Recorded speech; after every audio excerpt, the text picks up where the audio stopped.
ഗുണ്ടയാണോ? ഞാൻ ഒരു കാര്യം പറയട്ടെ. ഇപ്പോൾ ഈ വീഡിയോ അല്ലേ, ഈ വീഡിയോ ഒരു പെയ്ഡ് പ്രൊമോഷൻ പോലെ എനിക്ക് ഫീൽ. കാര്യം ഞാൻ പറയാം, ഉദാഹരണം ഗുണ്ടകളെന്ന് പറഞ്ഞ് നടക്കുന്ന ആളുകളെ ഞാൻ പറഞ്ഞത്. ഈ അനസ് പെരുമ്പാവൂർ ഗുണ്ടയാണെന്നൊക്കെ പുള്ളി പറയുന്നില്ല, ഞാൻ കണ്ടിട്ടുള്ള പുള്ളി പറയണേ ഞാൻ ഒരു ഗുണ്ടയാണെന്ന്. കാര്യങ്ങളൊന്നും ഞാൻ കല്ലുവല്ലാണ്. പിന്നെ ഞാൻ പുള്ളിയുടെ അടുത്ത് നിന്ന് പറഞ്ഞ് ചോദിക്കാൻ പോകാറില്ല എന്ന് പറഞ്ഞത്. കാര്യം എനിക്കിത് വിഷയമല്ല. കാര്യം പുള്ളി ഡിഫോമേഷൻ കൊടുക്കാന്ന് വെച്ചിരിക്കുക ഈ ചാനലിൻ്റെ പേരിൽ. കാര്യം ഈ ഊഹാപോഹങ്ങൾ വെച്ചിട്ട് ഓൾറെഡി ഞാൻ കൊടുക്കുന്നത് കുറേ പേര് വെച്ചാണ്. ഈ കേസും സമയത്തൊക്കെ അവർക്കൊന്നും അറിയാൻ പാടില്ല. ചുമ്മാ എന്തെങ്കിലും കേട്ടു കാലം കൊണ്ടാന്നൊക്കെ പറഞ്ഞാൽ ഈ ന്യൂസ് കൊടുക്കുന്ന ആളുകളെ പറ്റി കൊടുക്കണം. അങ്ങനെയൊക്കെ ചിരിക്കണു. കാര്യം എല്ലാവരും നീ വലിയ ഗുണ്ടയെന്നൊക്കെ ചോദിച്ചിട്ട് എൻ്റെ പേര് കേസ് പോലും ഇല്ല ഇതിലേക്ക് മുമ്പായിട്ട് പറയുകയാണേ. അപ്പോൾ ഈ പറഞ്ഞ വ്യക്തി ഞാൻ എൻ്റെ മുടിയും താടിയും മീശയൊക്കെ ഇങ്ങനെ ഉള്ളതുകൊണ്ടാണോ, ശരീരമൊക്കെ ഉള്ളതുകൊണ്ടാണ് എന്നിങ്ങനെ ഭീകരതയായിട്ട് ഗുഡ് പേഴ്സൺമാർ ഇഷ്ടം പോലെ, നല്ല മനുഷ്യന്മാർ ഒരുപാടുണ്ട്. നല്ല മനുഷ്യന്മാരെ മോശമാക്കാൻ 1-2 പേര് മതി മീഡിയയിൽ. ഇവിടെയുള്ള കുറച്ച് ആൾക്കാർ. അപ്പം ഞാൻ സിനിമയിലാണ് ഗുണ്ടകളെ കണ്ടിട്ടുള്ളത്. എനിക്ക് എല്ലാവരും മനുഷ്യരല്ലേ ബ്രോ. എന്നെ അടിച്ചാൽ തിരിച്ചടിക്കും. അങ്ങനെയല്ലേ സിനിമയൊന്നുമല്ല ഇത് ഒരാൾക്ക് മാത്രം ഇടിക്കുന്ന ഗുണ്ടകളൊക്കെ സിനിമ പെയ്ഡ് പ്രൊമോഷനാണ്. ഹൈദരാലിക്ക ഞങ്ങളെ വലിച്ചെടുത്ത് കഴിഞ്ഞാൽ പൈസ വരും. അതിൽ ഫോട്ടോ ഒരു ആളുകൾ കാണും, ഇത് പോയി കമൻ്റ് അടിക്കും, ഓ ഇവനിങ്ങനെയാണോ ഇവരിങ്ങനെയാണോന്ന്. ഞാൻ അവരോട് ഇങ്ങനത്തെ കാര്യമൊന്നും സംസാരിക്കാൻ പോയില്ല. ഞങ്ങൾ ഒരുമിച്ച് നിന്ന് കോഫി കുടിക്കായിരുന്നു. നമസ്കാരം. ഒന്നിനു പുറകെ ഒന്നൊന്നായി വിവാദങ്ങൾ. ഷിയാസ് കരീം എനിക്ക് വളരെ കാലം മുമ്പ് അറിയാവുന്ന ഒരു വ്യക്തിയാണ്. എന്താണ് ഷിയാസ് കരീമിൻ്റെ പിന്നിൽ ഇങ്ങനെ ഒന്നിനു പുറകായി ഒന്നായി ഓരോ വിവാദങ്ങൾ വരുന്നു? ഇന്നൊരു വലിയ വെളിപ്പെടുത്തലാണ് ഒരു ചാനൽ വെളിപ്പെടുത്തി നടത്തിയിരിക്കുന്നത്. ആ വെളിപ്പെടുത്തൽ ഷിയാസ് കരീമിൻ്റെ പേര് കോട്ട് ചെയ്തുകൊണ്ടാണ് വെളിപ്പെടുത്തൽ നടത്തിയിരിക്കുന്നത്. ഒരു ഗുണ്ടാ തലവൻ അനസ് പെരുമ്പാവൂർ, ഇദ്ദേഹവുമായി ഷിയാസ് കരീം ബന്ധമുണ്ട് എന്നാണ് വെളിപ്പെടുത്തൽ. ഷിയാസ് കരീം, എന്താണ് ഒന്നിനു പുറകെ ഒന്നൊന്നായി താങ്കളുടെ പിന്നിൽ ഇങ്ങനെ വിവാദങ്ങൾ വരുന്നത്? എനിക്കറിയാൻ പാടില്ല. നമ്മൾ എന്താ പറയുക, ഞാൻ ഒരു പ്രശ്നത്തിന് പോകാത്ത ഒരാളാണ് ബേസിക്കലി. എൻ്റെ പേര് പറഞ്ഞാലാണ് ഇനി റീച്ച് കിട്ടുള്ളൂ എന്ന് എനിക്കറിയാൻ പാടില്ല. ഈ അനസിക്ക നമ്മുടെ അനസ് പെരുമ്പാവൂർ എൻ്റെ വീട്. ആ പേര് തന്നെ ഉണ്ട് പെരുമ്പാവൂർ. അപ്പോൾ ഞാൻ അനസിക്കാനെ നമുക്ക് ചെറുപ്പം തൊട്ട് അറിയുന്ന ഒരാളാണ്. നമ്മുടെ നാട്ടിലുള്ള ഒരാൾ, ബിസിനസ് ചെയ്യുന്ന ആൾ. പിന്നെ അദ്ദേഹം പൊളിറ്റിക്കലി അങ്ങനെ എന്തൊക്കെയോ കുറച്ച് പുള്ളിയുടെ ബാക്ക്ഗ്രൗണ്ട് എന്താ പെട്ടെന്ന് പിന്നെ കുറച്ച് പുള്ളി പെട്ടെന്ന് റീച്ചായി. ആളുകളുടെ ഇടയിൽ ഭയങ്കര സംസാരം, ഒരു എന്താ പറയുക അങ്ങനെയൊക്കെ ആയി. പിന്നെ കുറച്ചാൾ കഴിഞ്ഞ് പുള്ളി എങ്ങോട്ട് ഷിഫ്റ്റ് പെട്ടെന്ന് കാണാതെയായി, അപ്രത്യക്ഷമായി. പിന്നെ ഞാൻ പറഞ്ഞു ദുബായിൽ ഉദ്ഘാടനത്തിന് പോയി. അന്ന് ഞാൻ മാത്രമല്ല, ഈ ഉദ്ഘാടനത്തിന് ഞാൻ ദുബായിലെ ഈ അനസിക്കട മാത്രം സ്ഥാപനമല്ല, ഒരുപാട് സ്ഥാപനങ്ങൾ ഉദ്ഘാടനം നിങ്ങൾ കണ്ടിട്ടുണ്ടാവില്ല സോഷ്യൽ മീഡിയയിൽ. ഞാൻ ഒരു 5-6 സ്ഥാപനങ്ങളല്ലാതെ വേറെ ഒരുപാട് സ്ഥാപനം പ്രൊമോഷൻ ചെയ്തു. അവിടെ ഞാൻ ഉള്ള സമയത്ത് ഒരു വ്യക്തി ഇങ്ങനെ യൂട്യൂബിൽ എൻ്റെ പേരൊക്കെ പറഞ്ഞിട്ട് ഇങ്ങനെ ഷിയാസ് കരീമാണ് ഇങ്ങനെ അനസ് പെരുമ്പാവൂരിന് അങ്ങനെയൊക്കെ പറഞ്ഞിട്ട് ഒരു ഭയങ്കര. അപ്പോൾ ഞാൻ വലിയ കല്ലുവല്ലിയാക്കി. പിന്നെ ഇന്ന് ഞാൻ രാവിലെ എണീച്ചപ്പോൾ ന്യൂസ് 18 അവർക്കൊക്കെ എന്താണ് കാര്യം എന്താണെന്ന് പോലും അറിയില്ല. എൻ്റെയും ശ്വേതാ മേനോൻ്റെയും ഫോട്ടോ നടുക്ക് വെച്ചിട്ട് ഇങ്ങനെ ഒരു ന്യൂസ് വന്നു. ഞാൻ ആലോചിക്കുകയാണ്, ഒരു പെയ്ഡ് പ്രൊമോഷൻ പോലെ എനിക്ക് ഫീൽ ചെയ്തു ഇന്നത്തെ ന്യൂസ് കേട്ടോ. അന്നത്തെ ന്യൂസ് പിന്നെ ഒരു റിയാക്ഷൻ വീഡിയോ പോലെ അതിലെന്നെപ്പറ്റി എനിക്ക് വലിയ പ്രശ്നങ്ങളൊന്നുമില്ല. ഇന്നത്തെ വീഡിയോയിൽ ഞാൻ കാണുന്ന ഇപ്പോൾ ഇൻ്റർവ്യൂ ചോദിക്കുകയാണ് എന്നോട്, വെറുതെ എൻ്റെ പേര് അവിടെ എടുത്തിട്ടാണ് ഷിയാസ് കരീമിനില്ലേ ഇതിൽ ബന്ധം. അപ്പോൾ ഇരിക്കുന്ന ആൾ ഷിയാസ് കരീം അറിയാം. ആ ഒരു സാധനം വന്നു, തമ്പലയും വച്ചാണ് ശ്വേതാ മേനോൻ അങ്ങനെ ഷിയാസ് കരീം സ്വർണ്ണം കടത്ത്. എൻ്റെ പൊന്നിക ഇപ്പോഴും എൻ്റെ വീടിൻ്റെ കട തീർന്നിട്ടില്ല. ഇപ്പോഴും ഞാൻ ആളുകൾക്ക് പൈസ കൊടുക്കാറുണ്ട്. പിന്നെ ഞാൻ ഇവിടെ നിന്ന് കഞ്ഞിത്തരം പറഞ്ഞല്ല, നല്ല ഡ്രസ്സും കാര്യങ്ങളുണ്ട്. ആ ലോൺ ഇപ്പോഴും ഞാൻ മാസം അടച്ചിട്ടിരിക്കുക. എൻ്റെ വീടിൽ ഞാൻ ലോണിലാണ് വീടൊക്കെ എടുത്തത്. എനിക്ക് എൻ്റെ കഷ്ടപ്പാട് എന്താണെന്ന് മറ്റുള്ളവരത് ഞാൻ പറഞ്ഞു കഴിഞ്ഞാൽ ആൾക്കാർ അവൻ ചുമ്മാ തള്ളണേണ്.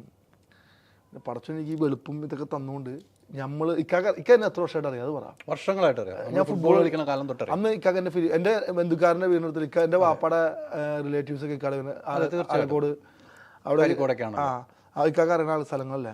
ഇക്കാക്കനെ ചെറുപ്പം തൊട്ട് അറിയാം. ഞാൻ എൻ്റെ ഉമ്മയായിട്ടൊക്കെ അവിടെ വരുന്ന തൊട്ട് അറിയാം. അവിടെ ഫുട്ബോൾ കളിക്കുന്ന സമയത്തൊക്കെ യൂണിറ്റിക്ക് കളിക്കാൻ പോകുമ്പോൾ. അപ്പം ഞാൻ അന്ന് ഇക്കാക്ക് തന്നെ അറിയാൻ എൻ്റെ ഫിലിം തീർച്ചയായും. എൻ്റെ ബാക്ക്ഗ്രൗണ്ട് ഫിലിം ബാക്ക്ഗ്രൗണ്ട് ഇല്ല. അത് എന്നെ തുടക്കം എനിക്ക് വർഷങ്ങളായിട്ട് അറിയാവുന്ന ഷിയാസ് എനിക്ക് ഫിലിം ബാക്ക്ഗ്രൗണ്ട് ഇല്ല, എനിക്ക് അങ്ങനെ സാമ്പത്തികമായിട്ട് ചുറ്റുപാടില്ല, എല്ലാം നോർമൽ ഒരു സെറ്റപ്പിലാണ് നമ്മൾ വരുന്നത്. ഈ ബിഗ് ബോസ് ഇല്ലായിരുന്നെങ്കിൽ ഇതൊന്നും നടക്കില്ല, ഈ പ്രശ്നങ്ങളൊന്നും ഉണ്ടാവില്ല. ഷിയാസ് കരീമിന് ആരും വന്നിട്ട് ഇങ്ങനെ ഇപ്പോൾ പറഞ്ഞ ഈ ബാക്ക് ടു ബാക്ക് വിവാദങ്ങളൊന്നും വരില്ല. ഒരു പ്രശ്നമില്ലാതെ മുന്നോട്ട് ഇങ്ങനെ സിമ്പിളായിട്ട് സ്മൂത്തായിട്ട് ഒരു മനുഷ്യല്ല പെരുമ്പാട് ടൗണിൽ ഒരു മനുഷ്യറിയാതെ അവിടെ വലിയ ചെറിയ വലിയ പ്ലേഡ് കമ്പനിയിൽ സൂപ്പർവൈസറായിട്ടോ അല്ലെങ്കിൽ അതിൽ കാർ ഓടിക്കാൻ എന്തെങ്കിലും ഡ്രൈവറായിട്ടൊക്കെ സെറ്റപ്പിൽ കല്യാണം കഴിച്ചാൽ ഗൾഫിലൊക്കെ പോയി മുടിയൊക്കെ പോയിട്ട് വയറൊക്കെ ചാടി നോർമൽ മനുഷ്യരായിട്ട് നടക്കേണ്ട ഒരാളായിരുന്നു, അങ്ങനെ ആവേണ്ട ഒരാളായിരുന്നു. പക്ഷേ ഞാൻ ഒരു സാധനത്തിൽ നമ്മൾ അതിയായിട്ട് ആഗ്രഹിക്കുകയും അതിൻ്റെ പിന്നാലെ ഇങ്ങനെ ട്രൈ ചെയ്ത് ഇങ്ങനെ മേക്ക് ചെയ്ത് എടുത്തിട്ട് നമ്മളിങ്ങനെ ആയതാണ്. അല്ലാതെ ഒരാൾ വന്നിട്ട് ഒരു രാവിലെ വീട്ടിൽ കൊണ്ട് തന്നൊന്നല്ല ഇങ്ങനെ ആവാൻ വേണ്ടിയിട്ട്. ഒരുപാട് കഷ്ടപ്പെട്ടിട്ടുണ്ട് എന്ന് പറഞ്ഞു കഴിഞ്ഞാൽ പറയാൻ പറ്റാത്ത ഒരു കഥ തന്നെയാണ്. നമുക്കത് പറയാൻ പറ്റില്ല, പറഞ്ഞിങ്ങനെ പറയാം ഞാൻ ഇങ്ങനെ ചെയ്തിട്ട് അങ്ങനെ പറയുന്നില്ല. ഒരുപാട് കഷ്ടപ്പെട്ടിട്ടുണ്ട്. ഇൻസൾട്ടിങ്ങും ഇപ്പോഴും കണ്ടില്ലേ, ഇത് അറിയാത്ത എന്നെ ഇതെന്താ പ്രശ്നം, എനിക്കിത് വലിയ പ്രശ്നമില്ല. ഈ ഉമ്മ, എൻ്റെ വീട്ടിലൊരു ഉമ്മ ഉണ്ട്, പ്രായമായ ഉമ്മക്കൊന്ന് പെട്ടെന്ന് തലറങ്ങി വീഴുക, വല്യമ്മ ഉണ്ട്, അവർക്ക് ഇതൊക്കെ ടി വിയിൽ ഇങ്ങനെ അവർ വലിയ സംഭവമായിട്ട് പറയുകയാണേ.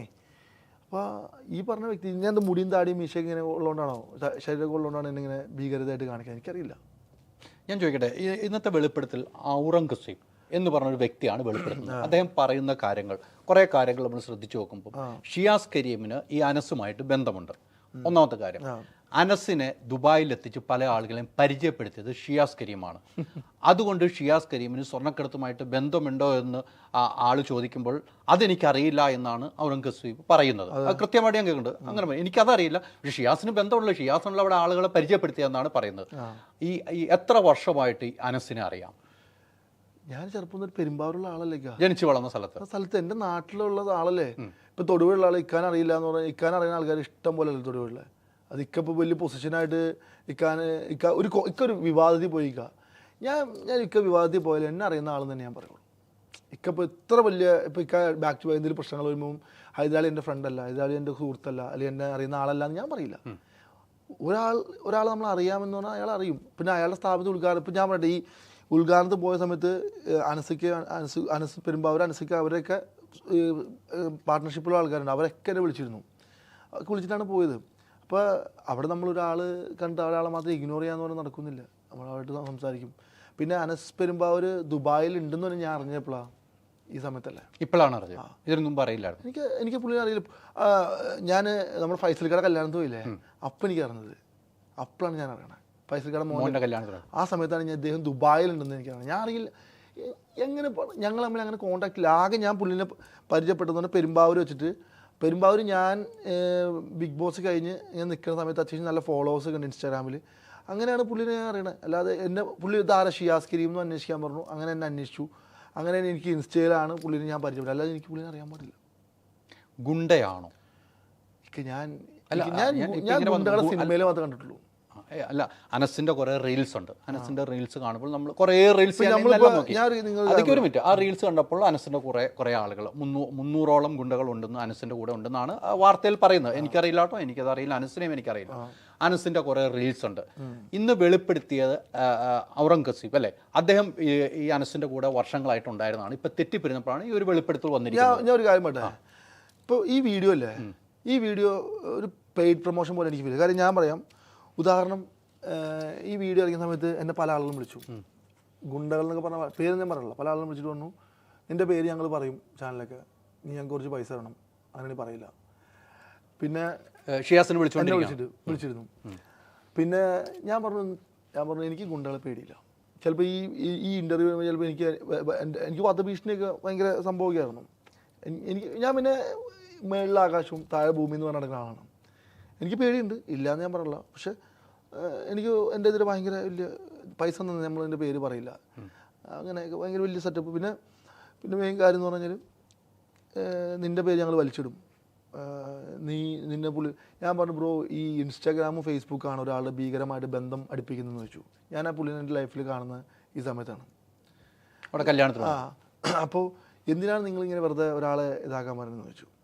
അപ്പോൾ ഞങ്ങൾ നിൻ്റെ പേര് പറയും, നീ അത് ഇന്നാണോ പറഞ്ഞത്? ഇതിനു മുമ്പ് പറഞ്ഞുകൊണ്ടിരിക്കും. ദുബായിൽ ഞാനുള്ള സമയത്ത് പൈസ തരണം എന്നൊക്കെ പറഞ്ഞിട്ട് ഞാൻ പിന്നെ അതൊന്നും കല്ലിവല്ലിയാക്കി കളഞ്ഞു. അത് നാട്ടിൽ നിന്നാണോ കോള്? നാട്ടിൽ നിന്ന് ഇവിടെയുള്ള കുറച്ച് ആൾക്കാർ. അപ്പം എനിക്ക് പിന്നെ ഞാൻ സിനിമയിലാണ് ഗുണ്ടകളെ കണ്ടിട്ടുള്ളൂ. എനിക്ക് ഗുണ്ട എല്ലാവരും മനുഷ്യരല്ലേ ബ്രോ, എന്നെ അടിച്ചാൽ തിരിച്ചടിക്കും.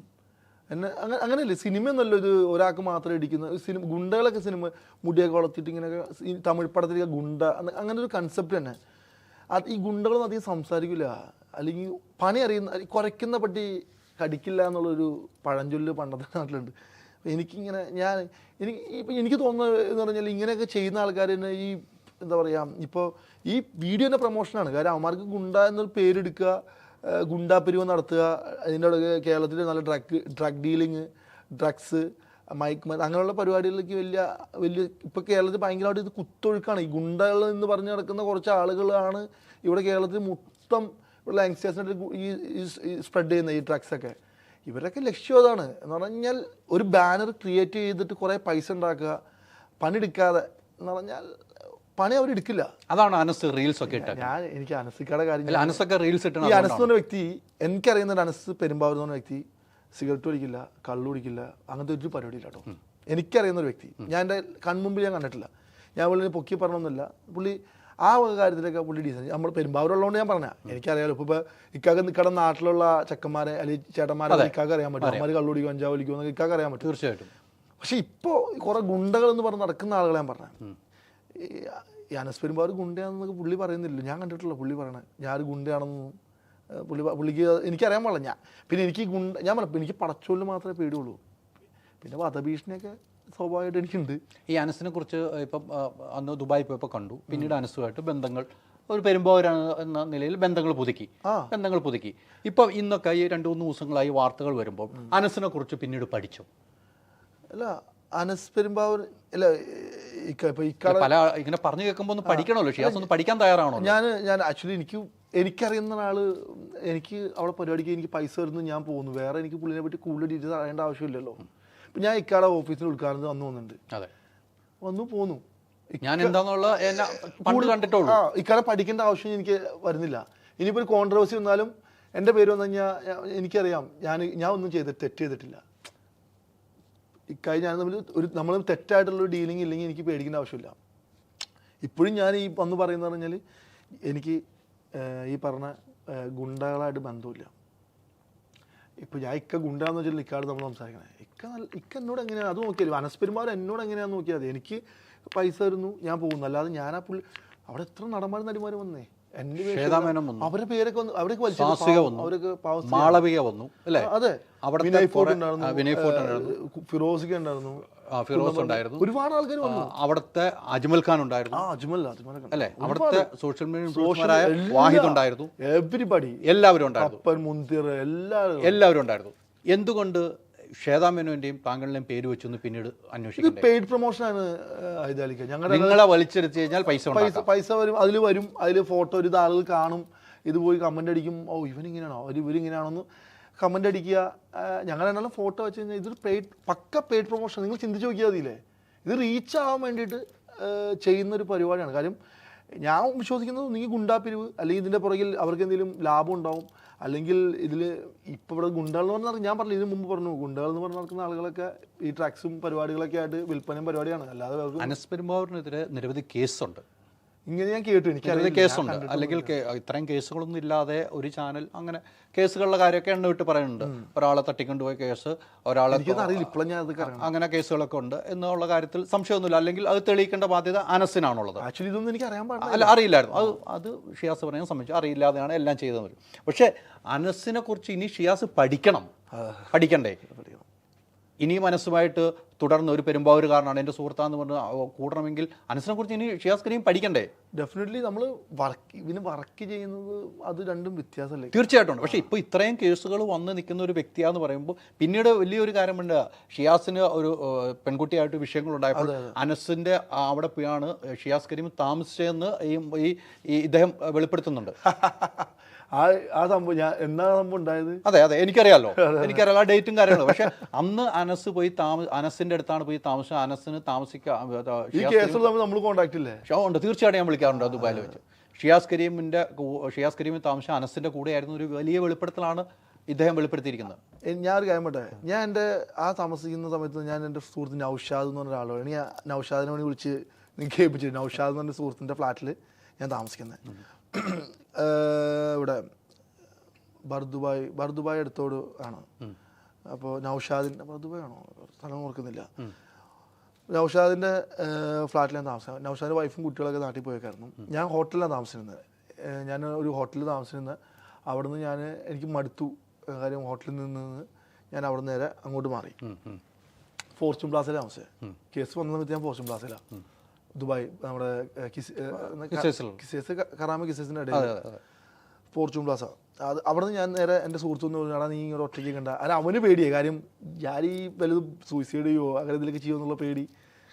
അപ്പോൾ ഞാൻ പറഞ്ഞു, അവനും പറഞ്ഞിട്ടാ നീ ഇങ്ങനെ നിൽക്കണ്ട, ഞാൻ എൻ്റെ കൂടെ നിൽക്ക്, ഇങ്ങനെ ഒറ്റയ്ക്ക് നിൽക്കണ്ട, ഞങ്ങൾക്ക് ടെൻഷനാണ്.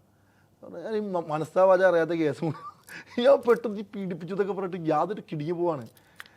അപ്പോൾ ഞാൻ എൻ്റെ ഇങ്ങനെയൊക്കെ പറയാൻ അവിടെ നിൽക്കുന്നത്. അങ്ങനെ അവൻ്റെ കൂടെയാണ് താമസം. നൗഷാദിൻ്റെ കൂടെ, അനസിൻ്റെ കൂടെ അല്ല താമസിച്ചത്. അവിടെ വെച്ച് പിന്നീട് അനസിനെ അന്ന് കണ്ടതിന് ശേഷം ഇപ്പൊ ഈ ഉദ്ഘാടനത്തിനാണ് ഷിയാസ് കരീം കാണുന്നത് അല്ലേ? ഷിയാസിന്റെ അടുത്ത് അനസ് ഇവിടെ വന്നു കഴിഞ്ഞാൽ ആകെ കോണ്ടാക്ട് ചെയ്യുന്നത് ഷിയാസിനെയാണെന്ന് പറയുന്നു. എൻ്റെ കയ്യിൽ ആകെ ഞാൻ അനസ് പെരുമ്പാവൂരായിട്ട് സംസാരിക്കാറുള്ളത് ഒരു ഇടയ്ക്കൊക്കെ എന്നെ ഇങ്ങനെ ബോട്ട് ടീമിലേക്ക് വിളിക്കുന്നത്. ഇടയ്ക്ക് എന്ന് പറഞ്ഞാൽ ഉദ്ഘാടനത്തിന് ഫ്ലൈറ്റ് കയറി, ഫ്ലൈറ്റിൻ്റെ ടിക്കറ്റൊക്കെ വേറെ ടീം അയച്ചു. ഫ്ലൈറ്റ് കയറിയോ ദുബായിലെത്തുമ്പോൾ ഇന്ന നമ്പറിൽ കോൺടാക്ട് ചെയ്യണം, അങ്ങനെയല്ല. ഞങ്ങൾ നമ്മൾ കോൺടാക്ട് ഒന്നുമില്ല. ഷിയാസിനെ നേരിട്ടാണോ അനസാണ് വിളിക്കുന്നത് ഉദ്ഘാടനം? അല്ല, എൻ്റെ അനസിക്കാട് പാർട്ട്ണർഷിപ്പിലുള്ള ആളാണ് വിളിക്കുന്നത്. അനസിക്ക എന്നെ ഇൻഫോം ചെയ്തിരുന്നു, അല്ലാതെ അല്ല. പുള്ളിക്ക് അത്യാവശ്യം സീനിയർ ആയിട്ടുള്ള മനുഷ്യൻ. നമ്മൾ പുള്ളിനെ അങ്ങനെ വിളിക്കലൊന്നുമില്ല. പുള്ളിക്ക് ഒരു എന്തായാലും പുള്ളി ഒരു ഇതിൽ നിൽക്കുന്ന ഒരാൾ. നമ്മളങ്ങനെ വിളിച്ച്, എനിക്കറിയാം ഇതുപോലെ തന്നെ കോൺട്രവേഴ്സി എൻ്റെ പേര് വരുമെന്ന്. അപ്പോൾ ഞാൻ അയാളെ വിളിച്ചിട്ട് ഞാൻ തന്നെ കോൺട്രവേഴ്സി ഉണ്ടാക്കേണ്ട ആവശ്യമുണ്ടോ? എനിക്കറിയാം ഇങ്ങനെ തന്നെ എൻ്റെ പേരിൽ വരും എന്നും ഇതൊക്കെ തന്നെ ഇങ്ങനെയൊക്കെ സംഭവിക്കുമെന്ന് എനിക്ക് ഓൾറെഡി. അതെന്തുകൊണ്ട് മനസ്സിലായി? അങ്ങനെ ഓൾറെഡി പുള്ളിനെ വിളിച്ചു കഴിഞ്ഞാൽ എനിക്കെതിരെ കേസ് വരും എന്നൊക്കെ പുള്ളിക്കാരൻ്റെ ഓൾറെഡി ഇങ്ങനെ കേസുകൾ ഉണ്ടെന്നൊക്കെ ആളുകൾ പറയുന്നുണ്ട്. അപ്പം നമ്മളൊരു പേടി ഉണ്ടാവുമല്ലോ. അത് ഉദ്ഘാടനം കഴിഞ്ഞിട്ടാണ് അറിയണത്, അതിന് മുമ്പല്ലേ അറിഞ്ഞത്? ഈ ഉദ്ഘാടനത്തിന് മുമ്പേ ആളുകൾ പറയുന്നുണ്ടല്ലോ ഇങ്ങനെ കേസുകളുണ്ട്, നാട്ടിലൊക്കെ ഇങ്ങനെ ഭയങ്കര സംസാരമുണ്ട്. അപ്പൊ ഒന്ന് ചോദിക്കണ്ട അനസിന്റെ അടുത്ത്, അനസ് ഇങ്ങനെ പറയുന്നുണ്ടല്ലോ. എനിക്ക് ഭയങ്കര പേടിയാണ് അങ്ങനെ ചോദിക്കാൻ. ഇപ്പോൾ ഒരാൾ, ഇപ്പം ഞാൻ ഒരു കാര്യം, എനിക്ക് അത്ര എൻ്റെ തരപ്പിടിക്കുള്ള ആളാണ് ഞാൻ ചോദിക്കും. ഇത് ഇച്ചിരി പ്രായമൊക്കെയുള്ളൊരു ഒരു ഇങ്ങനെയൊക്കെ വെള്ളം ഒരു നമ്മളങ്ങനെ പോയി ചോദിക്കേണ്ട ആവശ്യം. നമുക്ക് ചില ആളുകളോട് നമ്മളൊരു പൊസിഷൻ വെച്ചിട്ടുണ്ടാവും. അവിടെ പോയിട്ട് നിങ്ങളെങ്ങനെയാണെന്നൊക്കെ ചോദിക്കാൻ എനിക്ക് പേടിയുള്ള ആളാണ്. എനിക്ക് ഭയങ്കര മടിയാണ്. ഇപ്പം ഇക്കാനെടുത്ത് പല വിഷയം ഞാൻ എന്തെങ്കിലും വിളിച്ചിട്ട് ഇക്കെന്തെങ്ങനെ ചെയ്യണം ഞാൻ ചോദിച്ചിട്ടുണ്ടോ എന്തെങ്കിലും ചോദിച്ചിട്ടുണ്ടോ? ഞാൻ വിളിച്ചു ഇക്കെന്താ ഇങ്ങനെ ഇൻ്റർവ്യൂ ഞാൻ ചോദിച്ചിട്ടില്ലല്ലോ. ഞാൻ വലിയ നമ്മൾ പ്രായമുള്ള ആൾക്കാരുടെ അടുത്ത് പോയിട്ട് ഞാൻ പിന്നെ എൻ്റെ പ്രായമുള്ള ആളാണ് ഞാൻ ചോദിച്ചത്. ഇത് തന്നെ അല്ല, ഇവിടെ ഡൗട്ടുകൾ വരുന്നതുകൊണ്ടാണ് ചോദിക്കുന്നത്. ക്ലിയർ ചെയ്ത് പോകണല്ലോ. അത് ഇനിയൊരു ഇന്റർവ്യൂവിൽ പാളിച്ച വരാൻ പാടില്ല ഷിയാസിന്. അതുകൊണ്ടാണ് ഞാൻ ഇത്രയും അനസിനെ കുറിച്ച് ഇപ്പം ഷിയാസ് പറഞ്ഞത് തന്നെ. ഷിയാസ് പറഞ്ഞു ഞാൻ അനസിനെ വിളിച്ചു കഴിഞ്ഞാൽ എന്തെങ്കിലും പ്രശ്നമാണെന്ന് എൻ്റെ മനസ്സ് സ്വയം പറയും, അതുകൊണ്ട് അനസിനെ വിളിക്കുന്നില്ല. അപ്പൊ അനസിനെ കുറിച്ച് കേൾക്കുന്നു. അനസ് ഇങ്ങനെ ഗുണ്ടായിസമുള്ള ആളാണ്, ഗുണ്ടയാണ് പറഞ്ഞു കേൾക്കുന്നു. പറഞ്ഞു ഈ വീഡിയോ കാണുമ്പോൾ കേൾക്കുന്നു. അങ്ങനെ കല്ലുവല്ലിയാണ് അവിടെ, അതാണ് പറയേണ്ടത്. എനിക്കൊന്നും വിഷയമല്ല, കല്ലുവല്ലിയാണ്. ഞാൻ അതിലൊന്നും പെട്ടിട്ടില്ല. ഈ പറഞ്ഞ കാര്യങ്ങൾ ഞാൻ കല്ലുവല്ലാണ്. പിന്നെ ഞാൻ പുള്ളിയുടെ അടുത്ത് ഇക്ക പറഞ്ഞ് ചോദിക്കാൻ പോകാറില്ല എന്ന് പറഞ്ഞ കാര്യം എനിക്കിത് വിഷയമല്ല. കാര്യം ഞാൻ പറഞ്ഞു, ഇപ്പോഴും ഞാൻ പറഞ്ഞു പുള്ളി എന്താണെന്നുള്ള കാര്യം ഞാൻ അന്വേഷിക്കേണ്ട ആവശ്യമില്ല. എനിക്ക് എൻ്റെ ജോലി ചെയ്യുന്നു, ഞാൻ പോരുന്നു, ഉദ്ഘാടനത്തിന് പോകുന്നു. ഞാൻ ഇതൊക്കെ കുറെ കേട്ടിട്ടുണ്ട്. ഇപ്പം ഇക്ക പറയുന്നത് ഞാൻ ഇങ്ങനെ കളയലുള്ളൂ. സ്വർണ്ണക്കടത്തിൽ വേറെ ഒരു കണ്ണിയാണ് എന്ന നിലയ്ക്കാണ് അല്ല ഇന്ന് വെളിപ്പെടുത്തൽ വന്നത്. അങ്ങനെയൊക്കെയാണ് ഷിയാസ് കരീമിന് വലിയൊരു ആരോപണം. ഷിയാസ് കരീമിന് വലിയൊരു ആരോപണമാണ്. ഷിയാസ് കരീം നിയമപരമായിട്ട് മുന്നോട്ട് പോകണമല്ലോ. എനിക്ക് പ്രശ്നം എൻ്റെ കേസ് അല്ലേ? അല്ല, അപ്പൊ ഷിയാസ് കരീം നിയമപരമായിട്ട് മുന്നോട്ട് പോകുന്നുണ്ടോ? തന്റെ പേര് വലിച്ചിറങ്ങി, ഷിയാസ് കരീമിന്റെ പേര് വലിച്ചിറങ്ങി. ഞാൻ ഇതുവരെ പേരിൽ ഡിഫോമേഷൻ കൊടുക്കാന്ന് വെച്ചിരിക്കുക ഈ ചാനലിന്റെ പേരിൽ. കാര്യം ഈ ഊഹാപോഹങ്ങൾ വെച്ചിട്ട് ഓൾറെഡി ഞാൻ കൊടുക്കുന്നത് കുറേ പേര് വെച്ചാണ്. ഈ കേസും സമയത്തൊക്കെ അവർക്കൊന്നും അറിയാൻ പാടില്ല. ചുമ്മാ എന്തെങ്കിലും കേട്ടു കാലം കൊണ്ടാന്നൊക്കെ പറഞ്ഞാൽ ഈ ന്യൂസ് കൊടുക്കുന്ന ആളുകളെ പറ്റി കൊടുക്കണം. അങ്ങനെയൊക്കെ മാപ്രകളാണ്. പച്ച മലയാളത്തിൽ പറയുകയാണെങ്കിൽ മഞ്ഞപ്പത്രക്കാരെന്ന് തന്നെ പറയാം. ഇവർക്കൊന്നും അറിയാനേ പാടില്ല. ചുമ്മാ എന്തെങ്കിലും കേട്ടതും പറഞ്ഞതൊക്കെ വെച്ചിട്ട് അങ്ങോട്ട് ന്യൂസ് കൊടുക്കുകയാണ്. അവർ വിളിച്ചിരുന്നു ഷിയാസിനെ? എന്നെ പത്രക്കാരോ? അല്ല, ഈ ചാനലുകാരോ ഷിയാസിനെ വിളിച്ചോ? ഇങ്ങനെ ഷിയാസിന് ഒരു ആരോപണം ഉണ്ടെന്ന് അന്വേഷിക്കാനെങ്കിലും വിളിച്ചിരുന്നു? ഇല്ല, എന്നെ വിളിച്ചിട്ടില്ല.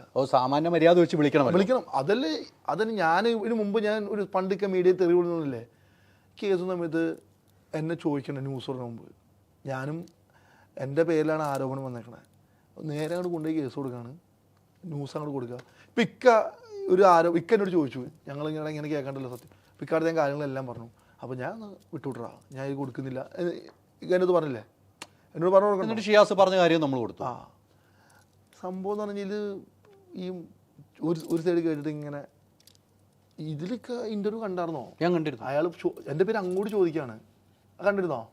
തീർച്ചയായിട്ടും അങ്ങോട്ട് ചോദിക്കുക. അതായത് ഫസ്റ്റ് ഇൻ്റർവ്യൂ അല്ല, ഇപ്പം റീസെൻ്റ്ലി ഒരു ഇൻ്റർവ്യൂ ഇന്ന് രാവിലെ വന്നതിൽ ഈ അദ്ദേഹത്തിന് മറ്റേ ആളുടെ പേര് നീ വീണ്ടും പറഞ്ഞുപോയി, അനസിൻ്റെ കൂട്ടുകാരൻ്റെ പേര്, എൻ്റെ പേരെനിക്ക് മറന്നു പോകുന്നു. അതാണ് ഞാൻ അത് ആ ഇൻ്റർവ്യൂ ചെയ്ത ആളെ ചെയ്തത് ടോമാണ്, എൻ്റെ സുഹൃത്താണ് ചെയ്തത്. അയാൾ അങ്ങോട്ട് ചോദിക്കാൻ എൻ്റെ പേര്. അല്ല, അവിടെ ഏറ്റവും പ്രധാനപ്പെട്ട കാര്യം അല്ല, അതിനു മുമ്പ് ഇദ്ദേഹം പറയുന്നു, ഔറംഗസേബ് പറയുന്നുണ്ട് ഷിയാസ് കരീമുമായിട്ട് ബന്ധമുണ്ട്. അപ്പോഴാണ് സിനിമാ മേഖലയിലും ഇങ്ങനെ സ്വർണ്ണക്കടത്ത് ഇങ്ങനെ ഗുണ്ടകളുമായിട്ട് ബന്ധമുണ്ടെന്ന് ചോദിക്കുമ്പോഴാണ് പറയുന്നത്. സിനിമാ മേഖല ഇത് സിനിമയിലൊക്കെ നല്ല ആൾക്കാരുള്ള സ്ഥലമാണ് സിനിമാ മേഖല. ഈ ബ്രോ സ്വർണ്ണം കടത്തി കഴിഞ്ഞാൽ പിന്നെ സിനിമയിൽ അഭിനയിക്കുന്ന ആവശ്യം, നല്ല കാശ് ഉണ്ടാക്കുമ്പോഴേ പിന്നെ സിനിമയിൽ അഭിനയിക്കുന്ന ആവശ്യമുണ്ടോ? പണിയെടുത്ത് ഞാൻ പറഞ്ഞു, എനിക്ക് ഉദ്ഘാടനങ്ങളും അങ്ങനെയൊക്കെയുള്ള പരിപാടികൾ എനിക്ക് സിനിമയിൽ അധികം വേഷങ്ങളൊന്നും കിട്ടിയിട്ടില്ല. ഈ ഉദ്ഘാടനങ്ങളും ഈ reality show, Star Magic, Bigg Boss, അതിലൊക്കെ നിന്ന് കുറച്ച് തുച്ഛമായ പൈസ കൊണ്ടും പിന്നെ ലോണൊക്കെ എടുത്തിട്ട് നമ്മൾ ജീവിക്കണം, അല്ലാതെ പോസ്റ്റ് ലൈഫൊന്നുമില്ല. ഇപ്പം ഇനിയിപ്പോൾ കേസ് മുന്നോട്ട് പോകും. അല്ല, ഞാൻ ഒരു പേര് നഷ്ടപരിഹാരത്തിന് കേസ് കൊടുക്കാം എന്നുള്ളൊരു പ്ലാനിൽ നിൽക്കുകയാണ്. കാര്യം അല്ലാതെ ചുമ്മാ എൻ്റെ പേര് വലിച്ച് അടിക്ക്, ഇതൊരു പെയ്ഡ് പ്രൊമോഷനാണ് ഹൈദരാലിക്ക്, അല്ലാതെ അല്ല എങ്കിലും സമൂഹത്തിൽ വലിയ നാണക്കേടുണ്ടാവും. ഇവിടെ സ്വയം പ്രഖ്യാപിക ഗുണ്ടകളാണ് അവർ, മനുഷ്യന്മാരുള്ള ഗുണ്ടകളും സ്വയം പ്രഖ്യാപികമായിട്ടുള്ള ഗുണ്ടകളാണ്. അവർക്ക് ഞാൻ പറഞ്ഞില്ല, അവർക്ക് ഡ്രഗ് വിൽപ്പന അല്ലെങ്കിൽ ഇങ്ങനെയുള്ള പരിപാടികളൊന്നും വേറെ ഒന്നുമില്ല. അവർക്ക് ഇങ്ങനെ എന്തെങ്കിലും ഈ ഗുണ്ടാപിരിവ്, ഗുണ്ടയാണെന്നൊക്കെ പറഞ്ഞിട്ട് പിരിക്കില്ലേ, അതാണ് അങ്ങനെയൊക്കെ വലിയ സെറ്റപ്പ് ആവാൻ വേണ്ടിയിട്ടുള്ള ഒരു നമ്മളെ എന്നെയും ഷേതാനൊക്കെ ഇങ്ങനെ കാണിച്ചിട്ടുള്ള ഒരു സംഭവം. അല്ല, ശ്വേതാമേനോൻ അവിടെ വന്നു കഴിഞ്ഞിട്ട് ഇദ്ദേഹത്തെക്കുറിച്ച് അറിഞ്ഞപ്പോൾ ശ്വേതാമേനോൻ എന്തെങ്കിലും പറഞ്ഞോ?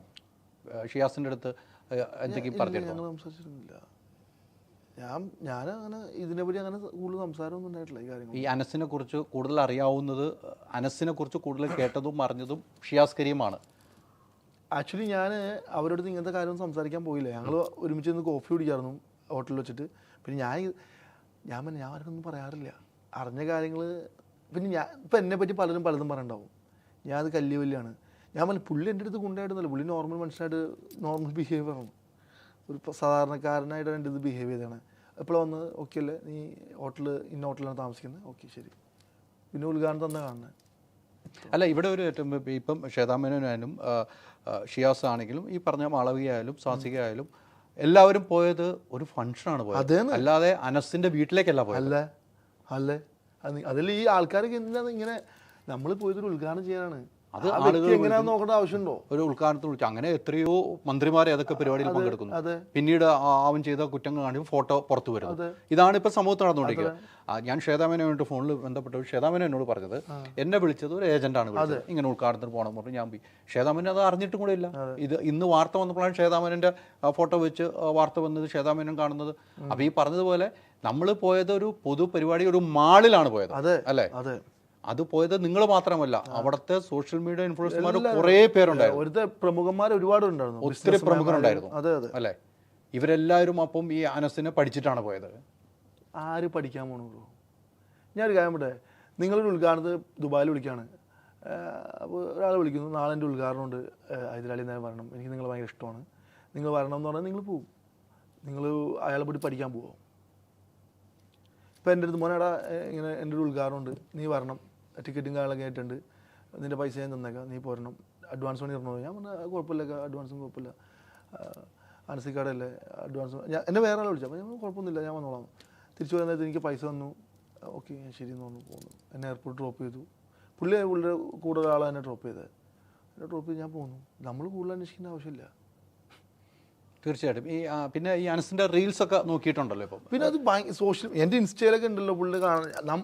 ഞാൻ പറഞ്ഞു പുള്ളിക്കാരൻ എന്താ ഇങ്ങനെയുള്ള കാര്യം നമ്മൾ അന്വേഷിക്കുന്ന. ഞാൻ പറഞ്ഞു പുള്ളി എന്താ, നമ്മളൊരാളുടെ ബാക്ക്ഗ്രൗണ്ട് അന്വേഷിക്കേണ്ട ആവശ്യമില്ല, നമ്മളോട് എങ്ങനെയാണെന്ന് നോക്കിയാൽ മതിയില്ലേ? അതല്ലേ മെയിൻ, നമ്മളോട് എങ്ങനെയാണ് അത് മാത്രം. എന്നെ പുള്ളിക്കായിട്ട് ഉപദ്രവിക്കാനോ ഒന്നിനും വന്നിട്ടില്ല. നമ്മൾ പിന്നെ അനുസരിക്കാനോ പ്രൊമോട്ട് ചെയ്യേണ്ട ആവശ്യമില്ല. ഇതിപ്പോൾ ആക്ച്വലി എനിക്കുണ്ടായ പ്രശ്നങ്ങൾ എന്ന് പറഞ്ഞാൽ ഈ സോഷ്യൽ മീഡിയയിൽ ഇങ്ങനെയുള്ള കാര്യങ്ങളൊക്കെയാണ്.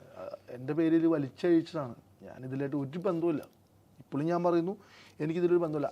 എൻ്റെ നാട്ടുകാരുടെ രീതിയിൽ അനസ് പെരുമ്പാവൂർ എനിക്കറിയാം, അത്രേ ഉള്ളൂ. വേറെ പിന്നെ അയാളുടെ സ്ഥാപനത്തിൽ ഉദ്ഘാടനത്തിൽ ഞങ്ങൾ കുറേ പേര് പോയി, അതിൽ ഞാനും പോയി. അല്ലാതെ എനിക്ക് വേറെ പ്രത്യേകിച്ച് ബന്ധങ്ങളൊന്നും. സോഷ്യൽ മീഡിയയിൽ അറിയാം, അല്ല എനിക്ക് വേറെ ബന്ധങ്ങളൊന്നും പുള്ളി. ഇപ്പം നാട്ടിൽ എന്ത് പറയുന്നു? ഇപ്പം ഈ ഒരു വിഷയങ്ങൾ നാട്ടിൽ എനിക്ക് പറയുമ്പോൾ തയ്ച്ചു ചിരിക്കണു. ആരും എല്ലാവരും നീ വലിയ ഗുണ്ടയെന്നൊക്കെ ചോദിച്ചിട്ട്. അല്ല എൻ്റെ പേര് ഒരു കേസ് പോലും ഇല്ല ഇതിലേക്ക്. ആകെ വന്ന് ഈ കേസാണ്. അതൊക്കെ അറിയാലോ കാര്യം. പെണ്ണുമായിട്ടുള്ള വിഷയത്തെ കേസാണ്. അവളെ ഞാൻ കെട്ടില്ല എന്ന് പറഞ്ഞു. എൻ്റെ വീട്ടിൽ കേസ് കൊടുത്തു. കല്യാണം കഴിഞ്ഞ സ്ത്രീ എനിക്ക് കല്യാണം കഴിക്കാൻ എൻ്റെ വീട്ടിൽ സമ്മതിക്കില്ല, കുട്ടിയുണ്ടെന്ന് പറഞ്ഞ് എനിക്ക് ഒളിപ്പിച്ചു വെക്കുന്നതാണ് ഏറ്റവും വിഷമം. അപ്പോൾ നമ്മളത് ഒഴിവാക്കി. അപ്പം എന്ന് കട്ട് ചെയ്തു. അപ്പോൾ എനിക്ക് വേറെ കല്യാണം കഴിയുമ്പോൾ എൻ്റെ ഒരു കേസ് കൊടുത്തു. ഇതാണ് ആ സംഭവം. ആ കേസല്ല എൻ്റെ ലൈഫിൽ ഒരു വണ്ടി പിടിച്ച കേസോ എൻ്റെ ഒരു ചെറിയൊരു ഒരു കേസ് പോലും ഇല്ല. ഒരു കേസില്ല എൻ്റെ പേരിൽ. ഇനി വരുമെന്ന് എനിക്കറിയാൻ പാടില്ല. ബാക്ക് ടു ഭയങ്കര പ്രശ്നങ്ങൾ വരുന്നുണ്ട്. അല്ലാക്കറിയാം എന്താ സംഭവിക്കണം അറിയാമല്ല. എനിക്ക് നമ്മൾ വിചാരിക്കുന്നല്ലോ നമ്മുടെ കാര്യം നടക്കുന്നത്. ഇപ്പം നിലവിൽ ഈ വിഷയമൊക്കെ വന്നപ്പോൾ അനസിന്റെ അവിടെ പോയി ഉദ്ഘാടനം ചെയ്തു. അനസല്ല വിളിച്ചത്, വേറെ ആളാണ് നേരിട്ട് വിളിച്ചത്. അയാളോട് വല്ലതും സംസാരിച്ചിരുന്നു? വിളിച്ച് സംസാരിച്ചു, ഇത് ഇങ്ങനെയൊക്കെ വരുന്നുണ്ടല്ലോ എന്ന് ചോദിച്ചിരുന്നു? അതും ചോദിക്കാൻ മടിയാണോ? അല്ല, ഞാൻ ഇത് ഈ യൂട്യൂബ് ലിങ്കൊക്കെ അയച്ചു കൊടുത്തായിരുന്നു അത് ഇറങ്ങിയ സമയത്തൊക്കെ. അവരൊക്കെ ചിരിക്കുന്നതാണ്. കാര്യം ദുബായ് എന്ന് പറഞ്ഞ സ്ഥലം വലിയൊരു നഗരമാണ് ബ്രോ. അവിടെ ഇതൊന്നും അല്ല. ഇത് ഇന്ന് കഴിഞ്ഞ് നാളെ തീർന്നു. ഇവിടെയാണ് ഇത് വലിയ ചർച്ചയാക്കുന്നത്. നാളെ ചർച്ച. അവിടെ നിന്നൊക്കെ പറഞ്ഞു കഴിഞ്ഞാൽ അവർക്ക് 100 കൂട്ടം പരിപാടിയുണ്ട്. അല്ലാതെ ഒരു ഷിയാസ് കരീമിൻ്റെ പേരിൽ കേസും ഇങ്ങനത്തെ കാര്യം കേസും വാങ്ങുമെന്നും പറഞ്ഞു നടക്കുകയല്ല. അവിടെ നിന്ന് അങ്ങനെ ഇക്കാക്ക് അറിയാൻ പറ്റും. ദുബായ് രാവിലെ വൈകുന്നേരം ആവണമെന്ന് നമ്മൾ അറിയണത്. അത്രയും സ്പീഡിലാണ് കാര്യങ്ങൾ പോണത്. പിന്നെ ആളുകൾ ഇങ്ങനെ. എന്താണ് അനസിൻ്റെ സ്ഥാപനം അവിടെ ഇനാഗ്രേഷൻ നടന്നത്? നാസ്കോ ലീഗൽ എന്ന് പറഞ്ഞിട്ടൊരു സ്ഥാപനമാണ്. ഈ പേപ്പർ ക്ലിയറൻസും പേരാണ് പാർട്ട്ണർമാർ? ഈ 2-3 പേരുണ്ടെന്ന് തോന്നുന്നു. എനിക്ക് കറക്റ്റ് ഡീറ്റെയിൽസ്. അവരെ പരിചയമുണ്ടോ? ഞാൻ ഹബീബ് എന്ന് പറഞ്ഞൊരു സുഹൃത്തുണ്ട് എനിക്ക്. അയാളെൻ്റെ പഴയ അയാൾ ഇങ്ങനെ മുമ്പ് ഇങ്ങനെ പരസ്യങ്ങളും പരിപാടികളൊക്കെ ഉണ്ടാകുന്ന ഒരാളാണ്. എനിക്ക് നേരത്തെ അറിയാൻ പുള്ളി. അദ്ദേഹമാണ് വിളിച്ചത്? അദ്ദേഹം ത്രൂ ആണ് നമ്മൾ കണ്ടത്. അനസ് വിളിച്ചാൽ നമ്മൾ അനസിനെ നമുക്കറിയാം. പിന്നെ അനസ് നമ്മൾ പണ്ട് തൊട്ട് അറിയാവുന്ന ആളാണ്. പിന്നെ ഞാൻ ആര് വിളിച്ചാലും പോകും. ഈ അനസിന് പണ്ട് തൊട്ട് അറിയാവുന്ന അനസ് ഒരു ഗുണ്ടയായിട്ട് ഷിയാസിനറിയില്ല. അല്ല, ഷിയാസിനറിയില്ല. അങ്ങനെയാണല്ലോ ബ്രോ ഗുണ്ട തലവൻ എന്ന നിലയിൽ അനസ് വീഡിയോസിൽ കണ്ടിട്ടുണ്ട് ബ്രോ. ഞാൻ അത് മൈൻഡ് ചെയ്യാറ്. ഞാൻ മീഡിയക്കാരെ വിശ്വസിക്കുന്നത് നിർത്തി. അങ്ങനെയാണ് പണ്ടേ തൊട്ട്. ഞാൻ എന്നാണ് മീഡിയയിൽ വർക്ക് ചെയ്യാൻ തുടങ്ങിയപ്പോൾ തൊട്ട് എനിക്കറിയാം. ചിലത് എന്താ പറയുക, ആനയെ ആടാക്കുന്നു, ആടിനെ ആനയാക്കുന്ന ആളുകളാണ് മീഡിയ. ഞാൻ കുറ്റം പറയുന്നില്ല. എനിക്ക് അങ്ങനെ എക്സ്പീരിയൻസ് ഉണ്ടായിട്ടുണ്ട് എൻ്റെ ലൈഫിലുണ്ടായിട്ടുണ്ട്. പക്ഷെ സത്യങ്ങൾ വിളിച്ചു പറയുന്ന മീഡിയാസും ഉണ്ട് ഇഷ്ടം പോലെ. ഗുഡ് പേഴ്സൺമാർ ഇഷ്ടം പോലെ. നല്ല മനുഷ്യന്മാർ ഒരുപാടുണ്ട്. നല്ല മനുഷ്യന്മാരെ മോശമാക്കാൻ 1-2 പേര് മതി മീഡിയയിൽ. അങ്ങനെ ആൾക്കാരുണ്ടല്ലോ. എന്ന് പറഞ്ഞാൽ ഈ വാദി പ്രതിയാവുന്ന കേസുകളൊക്കെ പോലെ തന്നെയാണ്. ചില കേസിൽ നമ്മൾ പ്രതിയായി പോവാണ്. ഇപ്പോൾ എൻ്റെ കാര്യം തന്നെ ഇവിടെ മീഡിയയിൽ ഭയങ്കര ന്യൂസ് വരും. ഞാൻ ചെന്നൈ എയർപോർട്ടിൽ സുഖമായിട്ട് എൻ്റെ കൂട്ടുകാരുണ്ട് പോലീസ് ഓഫീസർ. അവനോട് വർത്താനം പറഞ്ഞിരിക്കാം. അപ്പോൾ അവനോട് ഇത് തന്നെ കാണിക്കണം, ഇങ്ങനെയൊക്കെ വരുന്നുണ്ടല്ലോ എന്ന്, എന്നെ അറസ്റ്റ് ചെയ്യുന്നൊക്കെ പറഞ്ഞിട്ട്. എനിക്കറിയാൻ പാടില്ല എന്നെ നാട്ടിൽ വന്ന പോലീസ് പിടിക്കുന്നു. അത് ഇക്കാലത്ത് ഞാൻ പറഞ്ഞിട്ടല്ലോ. ജാമ്യം എടുത്തിട്ടാണ് ഞാൻ നാട്ടിലേക്ക് വന്നത്. എൻ്റെ അല്ല, ഇന്ത്യയിൽ ഒരു ക്രൈം ഉണ്ടായി കഴിഞ്ഞാൽ ഇന്ത്യയിൽ തന്നെ ഒന്ന് സറണ്ടർ ആയിട്ട് ജാമ്യം എടുക്കാൻ പറ്റുള്ളൂ. മനസ്സിലാക്കാക്ക്. നമ്മൾ വിദേശത്താണെങ്കിൽ ഇന്ത്യയിൽ നമ്മൾ ക്രൈം ഉണ്ടെങ്കിൽ നമ്മൾ ഇന്ത്യയിൽ ആ പാസ്പോർട്ടും നമ്മുടെ വന്ന ബോർഡിംഗ് പാസ് കാണിച്ചു കൊടുത്തിട്ട് അത് കോടതിയിൽ കാണിച്ചാലാണ് നമുക്ക് ജാമ്യം കിട്ടുള്ളൂ. അല്ലേ? അങ്ങനെയല്ലേ? തീർച്ചയായിട്ടും. അതാണ് ഞാൻ ചെയ്തത്.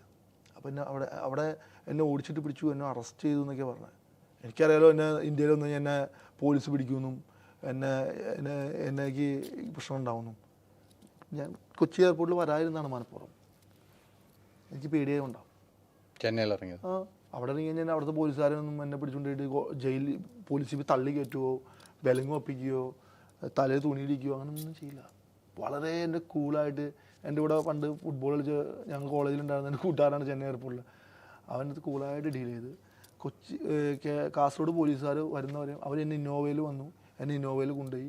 ഇന്നോവയിൽ എന്നെ എല്ലായിടത്തും കൊണ്ടുപോയി. അപ്പോൾ ഇന്നോവയുടെ പൈസ ഞാൻ കൊടുത്തു. അത്രേ ഉള്ളൂ. ഈ ഇവിടെ കൊച്ചിയിലാണെങ്കിൽ ഇപ്പം എന്നെ നേരെ നെടുമ്പാശ്ശേരി എയർപോർട്ടിൽ നേരെ നോർത്തിലോ സൗത്തിലോ സ്റ്റേഷനിൽ, അല്ലെങ്കിൽ നെടുമ്പാശ്ശേരി ലോക്കൽ സ്റ്റേഷനിലേക്ക് എന്നെ പോലീസ് ജീപ്പിൽ കൊണ്ടുപോകും. ഒരു തെറ്റും ചെയ്യാതെ ഞാൻ എന്നെ പോലീസ് ജീപ്പിൽ കയറണോ? അത് കഴിഞ്ഞിട്ട് വീണ്ടും അവർക്ക് റിമാൻഡ്, ചിലപ്പോൾ അവർ അവിടെ നിന്ന് പോലീസ് ജീപ്പിലായിരിക്കും വരുന്നത്. കാസർഗോഡ് ഞാൻ വീണ്ടും ഞെരുങ്ങി പോലീസ് ജീപ്പിൽ കൊണ്ടുവരും. കാസർഗോഡ് കൊണ്ടുവരും അല്ലേ? കാസർഗോഡ് സ്റ്റേഷനിലല്ലോ കേസ് കൊടുത്തിരിക്കും. അപ്പോൾ പിന്നെ അതിനൊന്നും ആവശ്യമില്ല. ആ കേസ് ഇപ്പോൾ എന്തായി? കേസ് നടക്കുകയാണോ? കേസ് കോടതിയിലുണ്ടാവും. എന്നെ വിളിച്ചിട്ടൊന്നുമില്ല. കോടതിയിലുണ്ടാവും കേസ്. ഇതുവരെ അവധിക്ക് വെച്ചിരിക്കുകയാണ്. എങ്ങനെയാണ്? ഒരു ഐഡിയ ഇല്ല അതിനെപ്പറ്റി. കേസ് നിൽക്കുന്നു തോന്നുന്നു. ഞാൻ ഇക്കാക്ക് ഒരു ന്യൂസിൻ്റെ സാധനം കാണിച്ചു തരാം. അത് കഴിഞ്ഞ ദിവസം വന്നൊരു സാധനമാണ്. എനിക്ക് എൻ്റെ കൂട്ടുകാരനൊരു അഡ്വക്കേറ്റ് ഉണ്ട്. അവൻ്റെ അടുത്ത് എനിക്ക് അയച്ചു തന്നാണ്. എൻ്റെ കാര്യങ്ങളായതുകൊണ്ട് അവന്മാരൊക്കെ ഇങ്ങനെ കുറച്ച് എൻ്റെ കാര്യങ്ങളിൽ ഇത്തിരി ഇതാണ്. ഇതൊന്നൊക്കെ വായിച്ചു നോക്ക് എന്താണ്.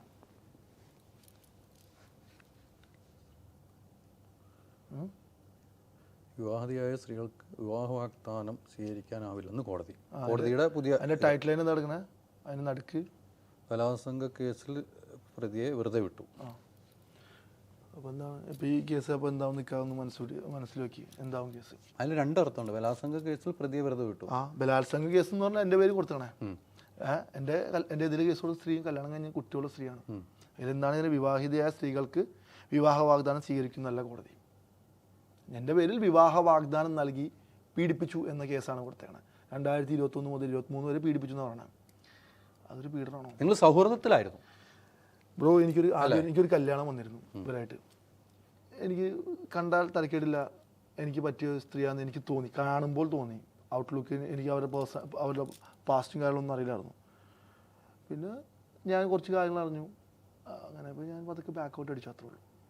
അടിച്ചപ്പോൾ എനിക്ക് പൈസ വാങ്ങി മുങ്ങി എന്നൊക്കെയാണ് പറഞ്ഞത്. മുങ്ങന പെരുമ്പാവൂരുണ്ടല്ലോ, പൈസ വാങ്ങിക്കുകയാണെങ്കിൽ അവർക്ക് പെരുമ്പാവൂർ എന്നിട്ട് വീട്ടിലൊന്ന് പൈസ ഞാൻ കൊടുക്കും. കേസ് കൊടുക്കേണ്ട ആവശ്യമൊന്നുമില്ല. പൊന്നു ഗ്രോ, ഞാൻ പൈസ വാങ്ങിച്ചിട്ട് ഞാൻ തലവെടുത്ത് നടക്കാൻ പറ്റും? പെരുമ്പാവൂരിൽ നിന്ന് എറണാകുളത്തേക്ക് എനിക്ക് നടക്കാൻ പറ്റും ഒരു പെണ്ണിനെ പറ്റിച്ചിട്ട് പറ്റുമോ?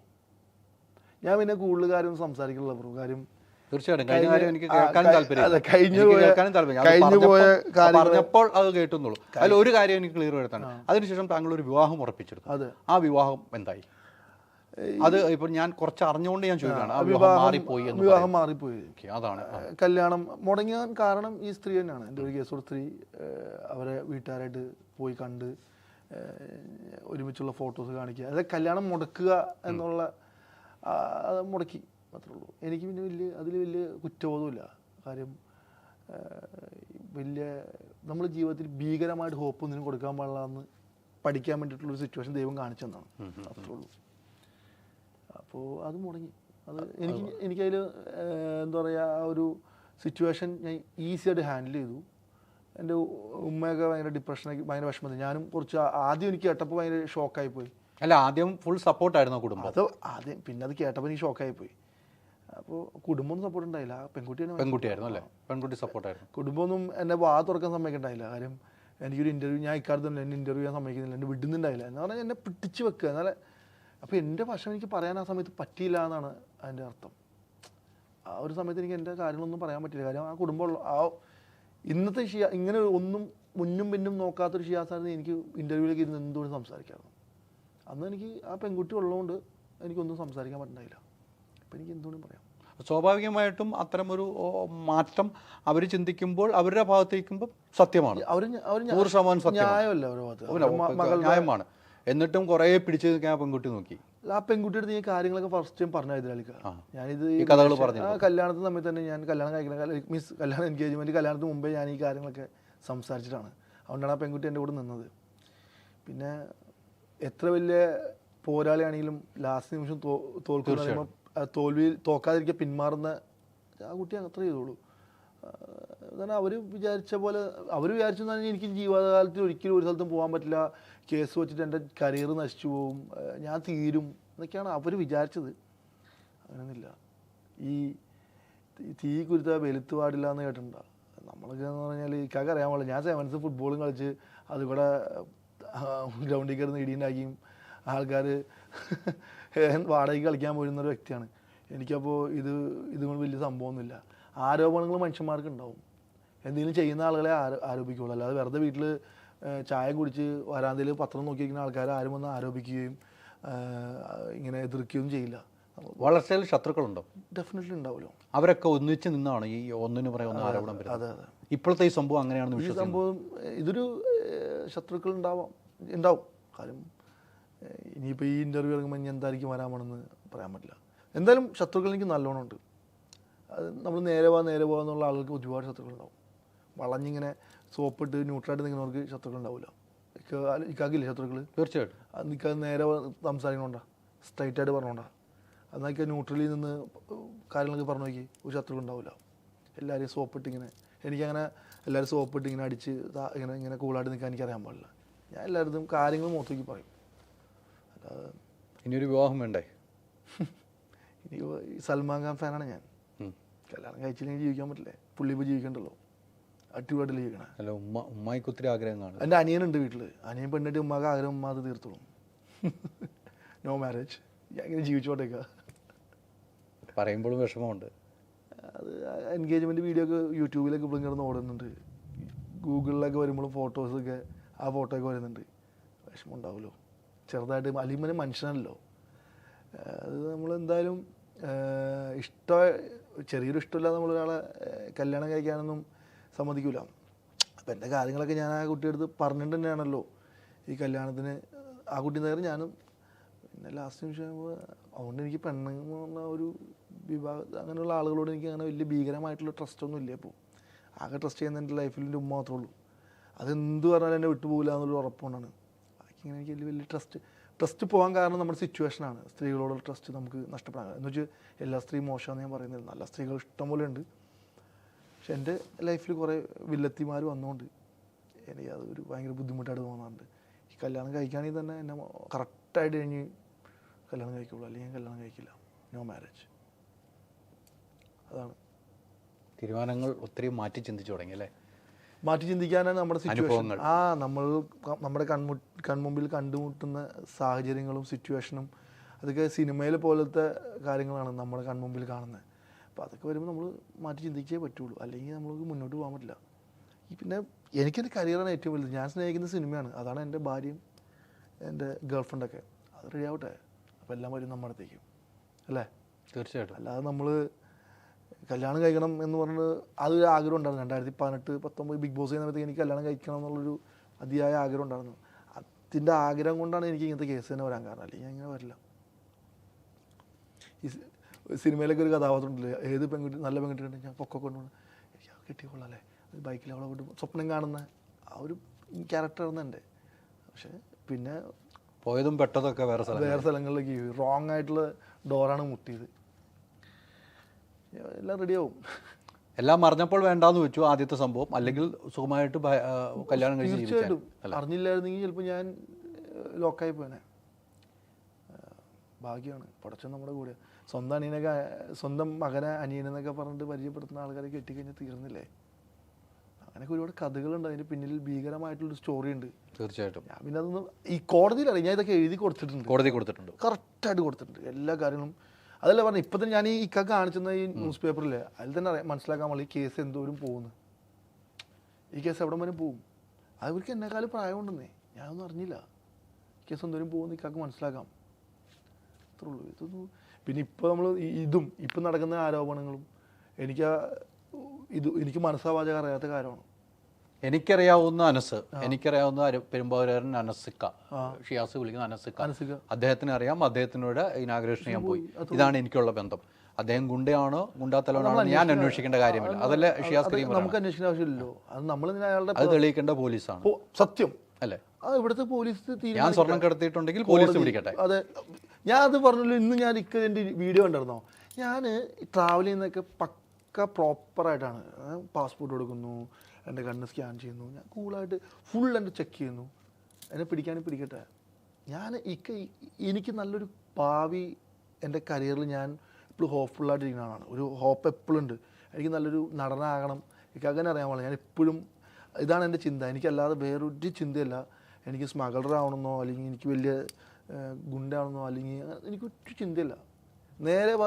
ഞാൻ എൻ്റെ കുടുംബത്തെ ഇപ്പോഴും ഞാൻ ഇവിടെ നിന്നിരുന്ന് സ്ട്രൈറ്റായിട്ട് സംസാരിക്കുന്നത്. ഞാൻ ഇപ്പോഴും എൻ്റെ വീട്ടിൽ അരി വാങ്ങിക്കാൻ കൊടുക്കുന്ന പൈസ ഹലാലായിട്ടാണ്. ഞാൻ ഹറാമിലൂടെ ഒരു രൂപ ഞാൻ ഉണ്ടാക്കിയിട്ടില്ല. ലോണൊക്കെ എടുത്തിട്ടുണ്ട്, അതില്ലാന്ന് പറഞ്ഞില്ല. ലോൺ എടുക്കാൻ നമുക്ക് ഈ വീടൊന്നും വയ്ക്കാൻ പറ്റില്ല. അല്ലാതെ ഞാൻ ഹറാമിലൂടെ ഒരു രൂപ ഉണ്ടാക്കിയിട്ടില്ല, ഒരു രൂപ. അതുകൊണ്ട് ഞാൻ ഹാപ്പി ആയിട്ടിരിക്കും. എനിക്ക് ഒരു ടെൻഷനില്ല. പിന്നെ ഇങ്ങനെ വരുമ്പോൾ കേൾക്കുമ്പോൾ എനിക്കിനി ഉമ്മക്ക് രാവിലെ അടിക്കുമ്പോൾ പ്രാന്തായി നോമ്പ് പിടിച്ചാൽ കിടന്നുറങ്ങാണ്. നിന്റെ പേരിൽ ന്യൂസൊക്കെ വന്നിട്ടുണ്ടെന്ന് പറയുകയാണ്. ഞാൻ പറഞ്ഞു എവിടെ എമൗണ്ട് തരുവാണ്. അത് എൻ്റെ ഉറക്കം പോയി പണ്ടാണ്. രാവിലെ ഈ റമദാൻ മാസമായിട്ട് മനുഷ്യനായിട്ട് ഇങ്ങനെയാക്കാനായിട്ട് ഒരു വള്ളിയും വലയായിട്ട് ഇങ്ങനെ വന്നോളും. അപ്പോൾ എന്തായാലും ഷിയാസ് പറഞ്ഞ കാര്യങ്ങളൊക്കെ പ്രേക്ഷകരുടെ മുമ്പിലേക്ക് കൊടുക്കാൻ വേണ്ടി തന്നെ ഞാൻ എടുത്തത്. ഞാൻ എൻ്റെ പല ചോദ്യങ്ങളും ഞാൻ 2-3 റിപ്പീറ്റേഷനൊക്കെ വന്നിട്ടുണ്ട്. പല ചോദ്യങ്ങളും ചോദിച്ചു. ഇപ്പോഴും ഞാൻ പറയുന്നു ഷിയാസിന് അറിയാവുന്ന അനസ് ഇങ്ങനെയല്ല എന്ന് ഷിയാസ് പറഞ്ഞു. ഗുണ്ടയാണോ ഗുണ്ടാ തലവനാണെന്ന് ഷിയാസിന് അറിയില്ല.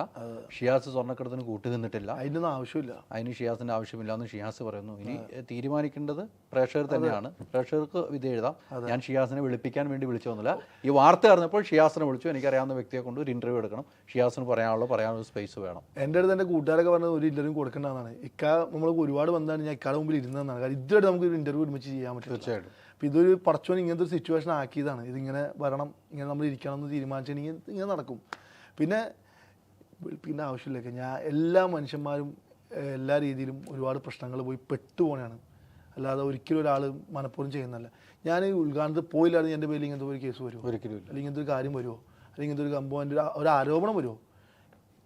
ഞാൻ പോയതല്ല. എനിക്ക് അരി വാങ്ങിക്കണ്ടേക്കാ, ജീവിക്കണ്ടേ, എൻ്റെ കുടുംബം പോറ്റണ്ടേ, എന്നെ ഡിപ്പെൻഡ് ചെയ്ത് എൻ്റെ ഫാമിലി ഉള്ളത്. അല്ലാതെ ഞാൻ വലിയ മറ്റേ വായിൽ സ്വർണ്ണം കണ്ടിട്ട് ജനിച്ചൊന്നുമല്ല. ഇക്കാക്ക് അറിയാലോ എൻ്റെ ചെറുപ്പം തൊട്ട്. ഇക്കാത് മനസ്സിലാക്കിയിട്ട് നമ്മുടെ ഇത് ഇക്കാക്ക് മനസ്സിലാക്കി. പിന്നെ ജനങ്ങളെല്ലാവരും നമ്മൾ 100% ആൾക്കാരും ഇതാകാനും പറ്റില്ല, നമുക്ക് തൃപ്തിയാകാനും പറ്റില്ല. ഒരിക്കലും പറ്റില്ല. എങ്ങനെ ജീവിച്ചു പോട്ടെ, ഉപദ്രവിക്കരുത്. പറയേണ്ടത് പറഞ്ഞു. ഇനി പ്രേക്ഷകർ തീരുമാനിക്കും. എന്തായാലും ഷിയാസിനെ സംബന്ധിച്ചോളം ഷിയാസിന് എന്താണ് പറയാനുള്ളത് അത് പറയാൻ വേണ്ടി ഞാൻ വിളിച്ച ഉടനെ വന്നു. പെരുമ്പാവൂരിൽ നിന്ന് ഇൻ്റർവ്യൂ തന്നിട്ടുണ്ട്. പക്ഷേ തമ്പിൽ ഷിയാസിൻ്റെ പടവും ശ്വേതാമേനോൻ്റെയും പടം വന്നപ്പോഴാണ് ആ വാർത്തയ്ക്ക് റീച്ച് ഉണ്ടായത്. ഇതൊരു പെയ്ഡ് പ്രൊമോഷൻ എനിക്ക് തോന്നിയത്. ശ്വേതാമേനോനെ വിളിച്ചപ്പോൾ ശ്വേതാമേനോ ഒന്നും അറിയില്ല എന്ന് ശ്വേതാമേനോന് പോയി. എന്നെ ഉദ്ഘാടനത്തിന് വിളിച്ചു, വേറെ ആൾ വിളിച്ചു. ഞാൻ ഉദ്ഘാടനത്തിന് പോയി. ഞാൻ അവരുടെ വീട്ടിലെ ഒരു ഫംഗ്ഷന് പോയല്ല, ഞാൻ അത്രയും ആളുകളുള്ള സ്ഥലത്ത് ഒരു പ്രോഗ്രാമിന് പോയതാണ് എന്ന് ശ്വേതാമേനോൻ കൃത്യമായിട്ട് എന്നോട് മറുപടി പറഞ്ഞിട്ടുണ്ട്. അപ്പോൾ വെറുതെ വലിച്ചിഴച്ചതാണ് എന്ന് എനിക്കും തോന്നി അതിനകത്ത്. അതുകൊണ്ട് തന്നെയാണ് ഈ ഷിയാസിനെ വിളിച്ചു വരുത്തിയത്. ഇനി തീരുമാനിക്കട്ടെ, വിധി എഴുതട്ടെ. അല്ലേ? ഒത്തിരി സന്തോഷം. Thank you so much.